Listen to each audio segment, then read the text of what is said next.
I, 25F, never really expected much out of Tinder. Like most people, I downloaded it out of boredom. I wasn't looking for my soulmate. I just wanted some distraction. Maybe a date or two. Nothing serious. I had already heard the horror stories from my friends about the endless swiping, the ghosting, the bad first dates where you sit there counting down the minutes until you can go home. So honestly, I wasn't expecting much. Then I matched with him.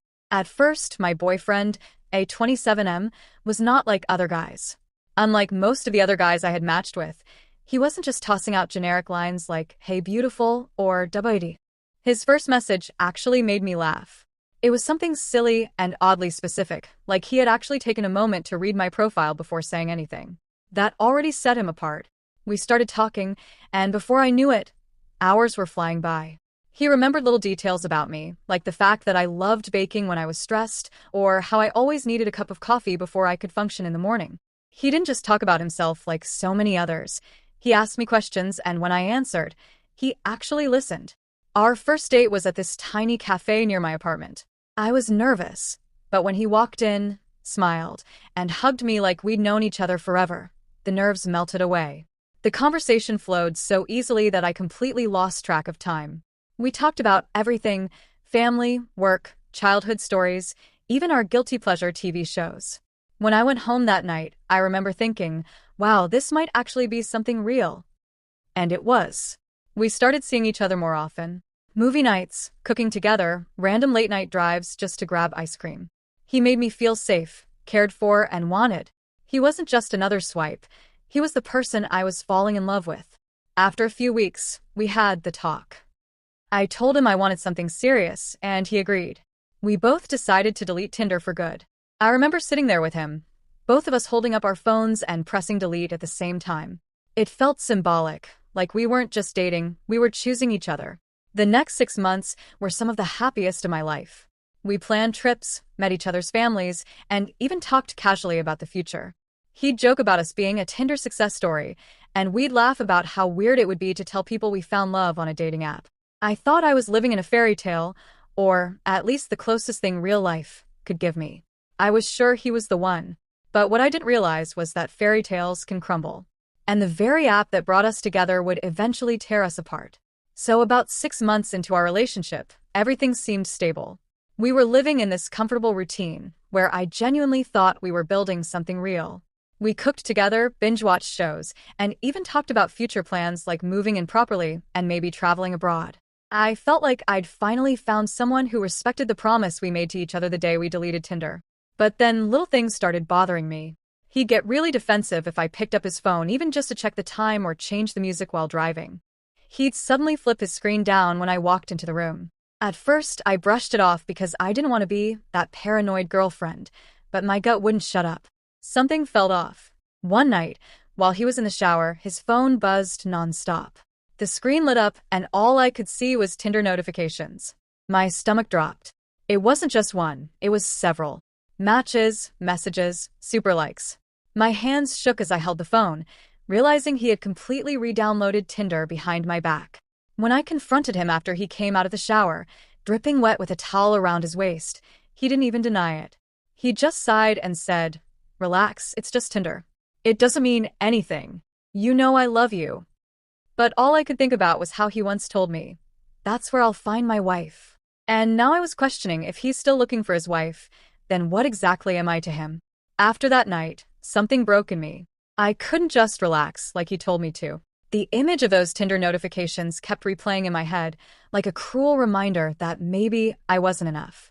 I wanted so badly to believe him, but the truth was staring me in the face. He was looking for something, or someone else. I tried to give him the benefit of the doubt at first. I asked him calmly why he felt the need to go back on Tinder if he already had me. His answer was so dismissive it stung. He smirked and said, "It's just fun, you know? I like the attention. It's not like I'm meeting up with them." That excuse lit a fire in me. I told him that downloading Tinder behind my back was betrayal, whether he met them in person or not. We had made a promise together to delete the app when we chose each other. And now he was acting like that promise was some kind of joke. He rolled his eyes and shot back with, "You're being dramatic. If you can't handle it, maybe you're not the one." Those words cut deeper than anything else he could have said. Not the one. After everything we shared, he was ready to throw me aside because I caught him doing something shady. Later that week, I couldn't resist. I checked his phone while he was asleep. The conversations I saw made my chest tighten. Flirty messages, late-night chats, him telling other girls they were beautiful, and asking if they were free to meet.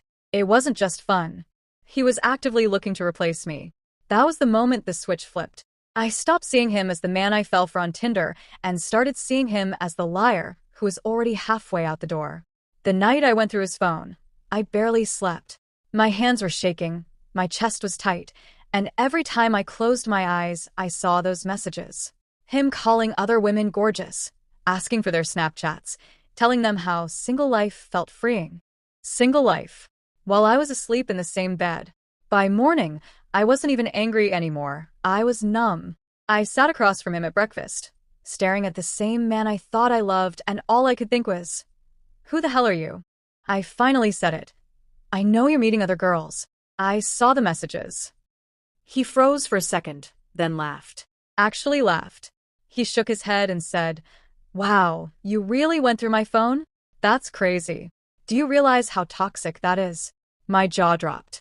Instead of apologizing, he flipped it on me. Suddenly, I was the villain for checking his phone, not him for cheating. He started pacing around the room, ranting about trust and privacy, while completely ignoring the fact that he was the one sneaking around on Tinder. I told him, "You broke the trust the moment you re-downloaded Tinder. Don't you dare act like I'm the problem here." His face hardened. He pointed at me and said, "You're insecure. That's the real issue.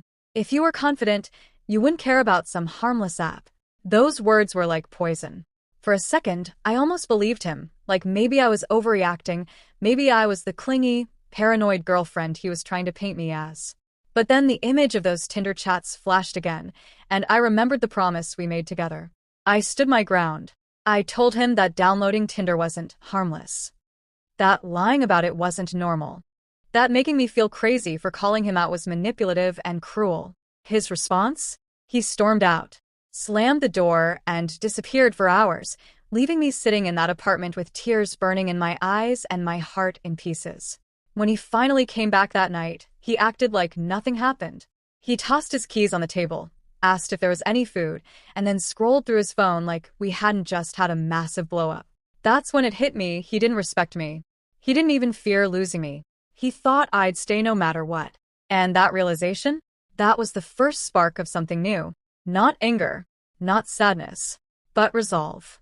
I wasn't going to cry over him anymore. I wasn't going to beg him to choose me. If he thought Tinder was where he'd find his wife, then fine, he could go back to swiping. But I wasn't going to be there waiting when he finally realized he lost me. After that fight, something in me clicked. I realized I had been playing defense the whole time, crying, begging, confronting, while he played offense, twisting the narrative and making me feel like the problem. That night, lying in bed next to him while he snored without a care in the world, I decided I was done. Not with him immediately, but with the version of me who tolerated this. So I started pulling away. Slowly, quietly, carefully. When he tried to joke around with me, I'd smile faintly, but keep scrolling on my phone. When he asked what I was thinking, I'd just say, nothing. I stopped planning date nights. I stopped waiting up for him when he worked late. I stopped pouring love into someone who was pouring his into random girls on Tinder. At first, he didn't notice. He thought I was sulking, maybe waiting for an apology that would never come. But after a week or so, I could see the confusion creeping into his eyes. He'd ask why I was so cold lately. I'd shrug. He'd press harder, and I'd just say, "I'm tired." And in a way, I was tired of being disrespected, tired of fighting for someone who didn't want to be fought for. Meanwhile, I started making my own quiet plans. I stashed away some money he didn't know about. I made copies of important documents. I even went through our shared expenses and made sure I wasn't tied down in ways that would keep me stuck. Every step felt like taking a piece of myself back. And then came the part one won't lie, I enjoyed a little too much. I re-downloaded Tinder. Not to actually find someone new, at least not right away, but to remind myself that I had options. That I wasn't trapped. That while he was out there swiping behind my back, I could just as easily do the same. I didn't even message anyone. Just seeing the matches roll in was enough. It gave me back something he had been chipping away at for months. My confidence. The next time he tried to gaslight me with, "If you were confident, you wouldn't care about Tinder," I bit my tongue and smiled to myself, because little did he know, I was already one step ahead. And as I watched him scroll on his phone that night, pretending like I didn't see the glow of Tinder on his screen, I realized something. I didn't need to beg him to choose me. I could choose myself. And maybe, just maybe, I could give him a taste of what it feels like to be on the losing end. By the time I reached my breaking point, I was ready. This wasn't an impulsive move. I had been planning quietly for weeks, making sure every detail was in place. He thought he had me trapped in a cycle of lies and gaslighting, but he had no idea how much groundwork I'd already laid to free myself. First, the financial side. We had a joint account for bills, savings, and some shared subscriptions. Guess who did all the online banking? Me. I moved my share of the money into a new account under my name only, then froze the joint one. Netflix, Spotify, even the utilities were under my login, so I locked him out. Within a day, he went from streaming and swiping comfortably to staring at blank logins and bounced payments. Second, the essentials. I made copies of every important document, our lease, IDs, health records, and kept them safe. I also switched the passwords for anything tied to me personally: emails, social media, cloud storage. I wasn't about to let him snoop or try to manipulate me through my own accounts. Then came the subtle but sweet part: exposure. I didn't blast him publicly, but I did send screenshots of his Tinder chats to two people who mattered most in his circle: his sister, who adored me, and his best friend, who always claimed he was a good guy deep down. Their silence afterward told me all I needed to know. His own people were disgusted. The actual exit was the cleanest part. One morning, while he was still asleep, I packed my essentials into 2 bags, called a rideshare, and left the keys on the kitchen counter. No note, no goodbye, just silence. The fallout? Immediate. By noon, he was blowing up my phone calls, texts, voice notes. The irony? He wasn't even apologizing at first. He was furious, demanding why the accounts were frozen, accusing me of betraying him, like I hadn't been the one betrayed for months. But the anger didn't last. By the second day, the messages turned into pleading. "Please don't do this. We can fix it. You know I love you, right?" And finally, the kicker: "I don't want Tinder. I just want you. Please come back." For the first time in a long time, I laughed. Not out of joy, but out of the sheer irony of it all. The same man who once told me, "That's where I'll find my wife," was now crawling back to the woman he thought he could play for a fool. I didn't respond. Not a word. I blocked his number, blocked him on socials, and walked away from that entire mess with my head high. Because here's the truth: I may have met him on Tinder, but I sure as hell wasn't going to let Tinder be the place I lost myself. I thought leaving the relationship was the end of the nightmare, but instead, it was just the beginning of a new kind of chaos. A few weeks after I walked out of his life, I met someone else. This time, it wasn't through Tinder. We were introduced through a coworker, and from the start, he was everything my ex wasn't: calm, stable, and serious about commitment. He knew I was still healing, so he gave me space but also consistency. Dates weren't about impressing me with fake charm. They were about connection. For the first time in a long while, I felt safe again. But my ex? He couldn't handle being left. At first, it was constant texts, begging, apologizing, promising he'd change. When I didn't respond, those messages turned into insults. Then the insults turned into blackmail. He started spreading lies about me online, DMing people I knew, trying to paint me as crazy and unfaithful. He even showed up at places I frequented, just to humiliate me in public. I tried to ignore him. I really did. But it got worse. He started posting old pictures of us, twisting stories, and even threatened to leak private conversations if I didn't come back to him. It was like he couldn't accept that I had chosen myself and moved on. Finally, I broke down and told my new boyfriend everything. I was nervous. Part of me worried he'd see me as damaged, or that I was dragging drama into his life. But instead, he looked me straight in the eye and said, "You don't have to fight this alone anymore." Together, we gathered every bit of evidence: screenshots, voicemails, witness accounts of him harassing me in public.